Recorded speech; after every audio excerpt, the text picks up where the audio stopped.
This is देव और इस video हम लोग बात करने वाले हैं सदिश एवं अदिश राशियों की। तो अगर आप इस चैनल पर नए हैं तो इसको सब्सक्राइब कर लें क्योंकि हम यहाँ पर टीजीटी का पूरा syllabus without any topic skip किए कंप्लीट करने वाले हैं। इस टॉपिक में हम लोग बात करने वाले हैं सदिश एवं अदिश राशियों की। तो चलिए हम लोग शुरू करते हैं। तो जैसा कि हमको वर्ड से पता चल रहा है, इससे पहले वाले टॉपिक्स में हम लोग देख चुके हैं कि एक्चुअल में राशियां क्या होती हैं, मूल मात्रक क्या होते हैं। तो अगर आपने वो वीडियो नहीं देखा है तो एक बार जाकर जरूर देखें। फिलहाल सदिश, जैसा कि हमको वर्ड से पता चल रहा है कि सदिश मतलब कि इसमें दिशा भी होगी, अदिश का मतलब दिशा नहीं होगी। इनको समझते हैं एक्चुअल में ये इन वर्ड्स का मतलब क्या है। तो देखिए, जो किताबों में डेफिनेशन लिखी होती है कि सदिश, सदिश का मतलब ऐसी राशियां जिनमें दिशा के साथ साथ परिमाण भी होता है, और अदिश राशियां जिनमें सिर्फ परिमाण होता है। अब दिशा और परिमाण क्या चीज है, इसको समझ लेते हैं। तो मान लेते हैं ये एक है हमारे पास दीवार, दीवार सीधी होगी ऑब्वियसली। हमने क्या किया, इस पर धक्का मार रहे हैं। मान लो हमने 10 न्यूटन के बल से हम इस पर धक्का मार रहे हैं इस तरफ की तरफ। तो ये जो 10 न्यूटन है ये एक्चुअल में है परिमाण, और ये जो दिशा हम इस तरफ मार रहे हैं ना, ये है दिशा, है ना। इस तरफ से मार रहे हैं, ये जो डायरेक्शन है वही दिशा है। तो 10 न्यूटन परिमाण और दिशा तो दिशा ही है। एक और एग्जांपल से समझते हैं। मान लो ये है एक हाईवे, तेज बाइक चल रही है यहाँ पर। ये है नॉर्थ और ये साउथ, एग्जाम्पल के लिए मान ले रहे हैं। और यहाँ से एक कोई भी गाड़ी जा रही है 20 किलोमीटर प्रति घंटा की स्पीड से, स्लो मान ले रहे हैं, 20 किलोमीटर प्रति घंटा की स्पीड से एक गाड़ी जा रही है। तो यहाँ पर जो 20 किलो इस तरफ जो 20 किलोमीटर प्रति घंटा है, ये है वेग का परिमाण। और नॉर्थ टू साउथ ये है इसकी दिशा। दोनों चीज़ों में अंतर समझ में आया। परिमाण का मतलब परिमाण एक क्वांटिटी होती है, एक नंबर होता है, और दिशा मतलब डायरेक्शन की किधर से किधर। तो ऐसी राशियां जिन्हें डिस्क्राइब करने के लिए दिशा एवं परिमाण दोनों की जरूरत पड़ती है, वो होती हैं सदिश। और जिनका काम सिर्फ परिमाण से चल जाता है, फॉर एग्जाम्पल 5 किलोग्राम, ऐसी राशियों को हम कहते हैं अदिश राशि। ये एक किताबी डेफिनेशन थी। इसको लॉजिकली समझते हैं एक एग्जाम्पल के साथ, एक्चुअल में दोनों में अंतर क्या है। तो मान लेते हैं कि हमारे पास एक वायर है इलेक्ट्रिसिटी वाला। हमने दो वायर्स को जोड़ दिया और एक तीसरा वायर यहाँ जोड़ दिया। अब क्या हो रहा है, इधर से 2 एम्पियर की धारा आ रही है और इधर से 3 एम्पियर की धारा आ रही है। तो अगर आप लोगों ने किरचॉफ का नियम पढ़ा है तो वहां से आपको पता है कि संधि पर मिलने वाली समस्त राशियों का योग, समस्त धाराओं का योग शून्य होता है। और अगर नहीं भी पढ़ा तो एक लॉजिकल बात है कि 2 एम्पियर धारा इधर आ रही है, 3 एम्पियर की धारा इधर आ रही है, ये एक जगह मिल रही है। यहाँ से तीसरा वायर गया तो यहाँ से 5 एम्पियर की धारा जाने वाली है। ठीक है, यहाँ से हमको कोई परेशानी नहीं। अब हम क्या कर रहे हैं, हमको यहाँ इस दिशा में, इस डायरेक्शन में इलेक्ट्रिसिटी की जरूरत नहीं है, तो हमने इस वायर को हटा के इधर से इधर जोड़ दिया। क्या 5 एम्पियर पे कोई फर्क पड़ने वाला है? बिल्कुल भी नहीं। 5 एम्पियर इधर जा रही थी, 5 एम्पियर उधर जा रही है।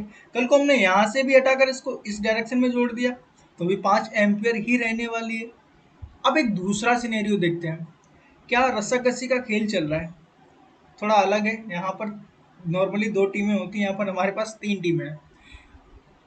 रस्साकसी में क्या होगा, 3 टीमें है ना, तीनों अपनी अपनी तरफ खींच रही हैं, लगभग बराबर की ताकत की है। तो ये पॉइंट एक जगह रखा हुआ है, मतलब इधर भी एफ बल लग रहा है, इधर भी एफ, इधर भी एफ, तीनों अपनी अपनी तरफ खींच रहे हैं। अब एक सिनेरियो सोचो, अगर इस वाले एफ को हम थोड़ा भी शिफ्ट कर दें, मान लो इसको उठा के इस तरफ कर दें, अभी ये इधर नहीं इधर ही खींच रहा है, तो क्या होगा, ये एक इधर खींच रहा है, एक इधर खींच रहा है, इधर 2F दुगनी ताकत से, इधर F से। तो अब ये किधर जाएंगे, दोनों इधर जाएंगे। मतलब इन दोनों का जो परिणामी था 5 एम्पियर, इनका जो परिणामी 5 एम्पियर था, तो उस पर दिशा बदलने में कोई फर्क नहीं पड़ रहा था। लेकिन यहाँ क्या हो रहा है, अभी परिणामी शून्य था क्योंकि यहाँ पर रुका हुआ था बिल्कुल बीच में। जैसे ही हमने थोड़ी सी दिशा बदली, अभी क्या हुआ, इनका परिणामी चेंज हो गया। तो ऐसी राशियां जिनमें दिशा बदलने पर परिणामी की कोई फर्क नहीं पड़ता, परिणामी नहीं बदलता, वो सब होती हैं अदिश राशियां। और जिनमें परिणामी बदल जाता है वो सारी की सारी होती हैं सदिश राशियां। ये सिंपल सा कॉन्सेप्ट था। अब हम देखते हैं कुछ एग्जाम्पल सदिश एवं अदिश राशियों के। तो जब हम बात करते हैं अदिश राशियों की, तो इसमें क्या कौन आता है, इसमें आती है दूरी, चाल, ताप, समय, उसके अलावा इसमें आ जाता है द्रव्यमान, और भी बहुत सारे एग्जाम्पल हैं जो अदिश राशियों में आते हैं। जब हम बात करते हैं सदिश राशियों की, तो सदिश राशि में देखिए दूरी मतलब विस्थापन, थोड़ा सा अंतर होता है दोनों में, विस्थापन, चाल, और यहाँ पर वेग, त्वरण, बल, वेट मतलब भार, और संवेग। ये कुछ राशियां जो आती हैं सदिश राशियों के अंतर्गत। इसके अलावा भी और सारी बहुत सी राशियां जो आती हैं सदिश राशियों, फिलहाल हम डिटेल में बात नहीं कर रहे हैं। एक छोटा सा एग्जांपल, एक छोटा सा डेमो ले रहे हैं। उसके अलावा आगे बात करते हैं कि इनको दो सदिश राशियों और फिर दो अदिश राशियों को जोड़ा अथवा घटाया कैसे जाता है। तो मान लिया अगर हमारे पास कोई भी अदिश राशि है, तो इसको जैसा सिंपल मैथ से हम जोड़ते थे, जैसे मतलब जोड़ना है तो a+b, घटाना है तो a-b, गुणा करना है तो a गुणा b, और भाग करना है तो a/b।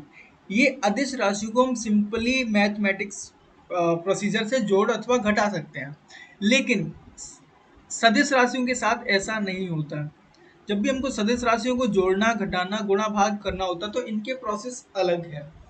अब फॉर एग्जाम्पल अगर हमको दो सदिश राशियों को जोड़ना है, तो उसके लिए हमको एक फॉर्मूला दिया जाता है कि दो सदिश राशियों का परिणामी जो होगा वो होगा r बराबर अंडर रूट के अंदर a² plus b² plus 2ab cos theta.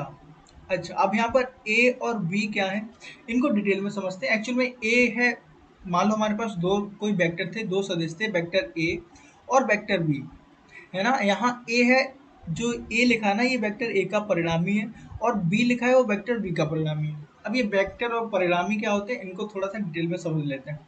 जब भी हमको कोई भी सदिश राशि दी जाएगी तो या तो हमको पॉइंट के फॉर्म में दी जाती है, या फिर सीधा हमको इस तरह से दी जाती है कि वेक्टर a बराबर हमको दिया है 2i plus 3j minus 5k, इस तरह से या फिर तो दी जाती है। या फिर हमसे कहा जाता है कि कोऑर्डिनेट दिए गए हैं, कि कोऑर्डिनेट का मतलब हम अक्ष समझते हैं x y z अक्ष, और हमको दिया जाता है कि कोई पॉइंट है 2, 3, -5। तो करना क्या होता है, हमको 2 के साथ i हमने यहाँ पर लिखा, 3 के साथ j यहाँ लिखा, और 5 के साथ k, मतलब पहला वाला i, दूसरा वाला j और तीसरा वाला k, पहला x y z, इस तरह से ये अक्षरों को रिप्रेजेंट करते हैं। हमको ये क्या करना होता है, उनके साथ i j के लिखा के बना के एक वेक्टर बनाना होता है। इसी तरह से दूसरा वेक्टर भी हो सकता है। अब इस तरह से या फिर तो ये पॉइंट फॉर्म में हमको दिया होगा, या फिर तो हमको इस तरह से वेक्टर दिया होगा। अब हम का परिणामी कैसे निकालते हैं, तो परिणामी को हम प्रकट करते हैं वेक्टर a का मॉड, या फिर सिर्फ a या कैपिटल A या फिर कैपिटल A वेक्टर का मॉड। ये एक्चुअल में होता है कि अंडर रूट के अंदर i का जो गुणांक है उसका वर्ग, मतलब कि 2 का वर्ग, प्लस j का जो गुणांक है उसका वर्ग मतलब 3 का वर्ग, और प्लस k का जो वर्ग है k का जो गुणांक है उसका वर्ग। तो इस तरह से हम लोग क्या करते हैं, इसका वर्ग करते हैं, और अंडर रूट निकाल के हमारे पास जो कुछ भी आंसर आता है वही होता है परिणामी। ठीक है, इसी तरह से वेक्टर b को भी दिया होगा तो उसका भी निकालना होगा। मतलब यहाँ से जब इसको हम सॉल्व करेंगे तो एक कोई न्यूमेरिक वैल्यू आएगी, वही न्यूमेरिक वैल्यू यहाँ पर a है, b है, और cos थीटा क्या है, cos थीटा हमको दो राशियों के बीच में कोण दिया होता है। मतलब फॉर एग्जांपल अगर ये वेक्टर a है, ये वेक्टर b है, तो इनके बीच में कोण जो थीटा है ना, वही यहाँ पर थीटा हमने यूज किया है। तो नॉर्मली हमको सब कुछ दिया होता है कि वेक्टर a, कभी कभी हमको परिणामी देते हैं, कभी कभी हमको इस तरह से वेक्टर दे सकते हैं, या फिर कभी कभी हमको इस तरह से पॉइंट दे सकते हैं। तीनों एक ही बात है, हम निकाल सकते हैं उनको एक दूसरे में कन्वर्ट करके, है ना। तो इस तरह से दो वेक्टरों को जोड़ते हैं। ठीक है, अब अगर हमको इतनी बात समझ में आ गई तो हम लोग आगे चलते हैं कि दो वेक्टरों को घटाते कैसे, सॉरी, दो वेक्टरों का गुणा कैसे करते हैं। तो जब हम दो वेक्टरों को दो सदिश, मतलब वेक्टर को हम सदिश राशि को हम वेक्टर बोलते हैं। जब हम दो सदिशों का गुणा करते हैं तो हमारे पास दो विधियां होती हैं। पहला नंबर अदिश गुणनफल, अदिश गुणन, और दूसरा होता है सदिश गुणन। ठीक है, अच्छा, इसको सदिश गुणन को हम कहते हैं, सॉरी, अदिश को हम लोग कहते हैं डॉट प्रोडक्ट, और इसको कहते हैं क्रॉस प्रोडक्ट। ऐसा हम क्यों कहते हैं अभी समझते हैं। अदिश गुणन का मतलब क्या होता है। अदिश गुणन का मतलब हमारे पास कोई भी दो वेक्टर हैं, वेक्टर ए, वेक्टर बी। यहाँ जो आपको दिख रहा है ना डॉट, हम दो सदिशों के अदिश गुणन को इस तरह से ही प्रकट करते हैं, मतलब कि वेक्टर ए डॉट वेक्टर बी। और ये एक्चुअल में होता है ए बी कॉस थीटा के। थीटा क्या है? फिर से दो वेक्टरों के बीच का कोण। और यहाँ पर क्रॉस प्रोडक्ट को हम कैसे किस तरह से प्रकट करते हैं? हम कहते हैं वेक्टर ए और इस तरह से ये गुणा का चिन्ह लगाया, यही क्रॉस है, तो इसीलिए हम इसको कहते हैं क्रॉस और इसको कहते हैं डॉट। तो ए क्रॉस बी बराबर होता है ए बी साइन थीटा। ठीक है, थीटा क्या है? अगेन दोनों के बीच में कोण है। तो यहाँ हम कॉस को लेते हैं हम, और यहाँ पर हम लोग साइन को लेते हैं।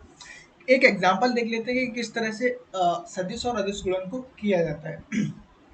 तो मान लेते हैं हम लोग को कोई हमको वेक्टर दिया है, वेक्टर ए बराबर 2i plus 3j plus 4k।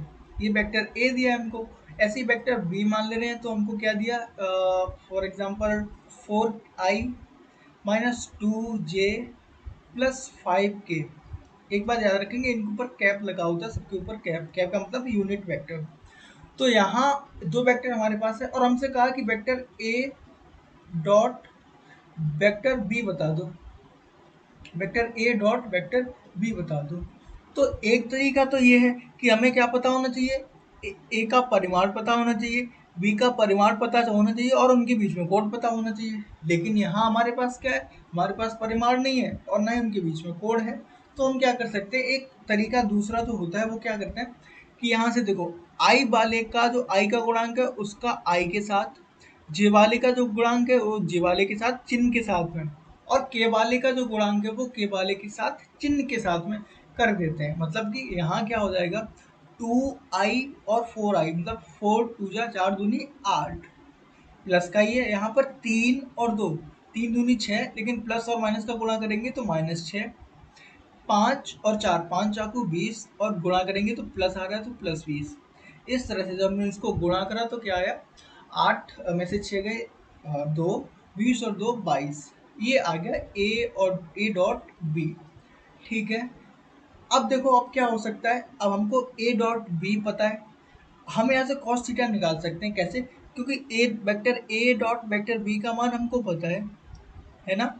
ए का परिमाण हम यहाँ से निकाल सकते हैं। कैसे? ठीक वही प्रोसेस से, अंडर रूट के अंदर आई का गुणांक प्लस जे का आई के गुणांक का वर्ग प्लस जे के गुणांक का वर्ग प्लस के गुणांक का वर्ग। ऐसे ही बी का निकाल सकते हैं कि आई के गुणांक का वर्ग प्लस जे के गुणांक का वर्ग प्लस के गुणांक का वर्ग। उसके बाद cos थीटा क्या हो जाएगा यहाँ से? मतलब कि cos थीटा बराबर क्या हो जाएगा? वेक्टर ए डॉट वेक्टर बी बटे a b. Vector A dot b अभी हम लोगों ने निकाला 22, ए और बी हम यहाँ इस तरह से निकाल सकते हैं, और वहां से cos थीटा निकल आएगा। तो ये प्रोसेस थी सदिश गुणन अदिश गुणन करने की। आगे अगर देखते हैं कि मान लो इन्हीं वेक्टरों का, सेम वेक्टरों को हमको अदिश गुणन करना होता तो कैसे करते हैं? तो देखिए, उसको निकालने के लिए सबसे पहले हम क्या करते हैं? आई मैट्रिक्स विधि बोलते हैं, अगर आप लोगों ने 12th में पढ़ी होगी तो इसको बोलते हैं मैट्रिक्स विधि। आई जे के इस तरह से हमने लिख लिया, उसके बाद मैट्रिक्स बना लिया इस तरह से। अब हमको क्या करना है?